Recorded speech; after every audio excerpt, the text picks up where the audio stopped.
Are you ready to dive into the world of podcasting? The beauty of podcasting is you can be busy with something else and still learn something new.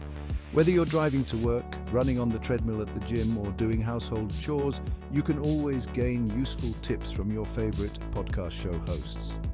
If you want to maximize your chances of success, you need to find the perfect niche for your podcast. Niche-focused podcasts will get more followers than those that don't. Branding is much more than just choosing an awesome name for your podcast or designing the perfect cover art. Branding is how you want people to know your podcast. Your podcasting journey won't be complete without getting the right equipment.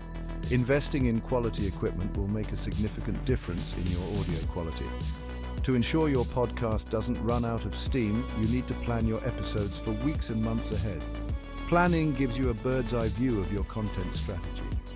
Your podcast will be judged by the quality of your audio recording and your content. Record and edit your podcast audio like a pro.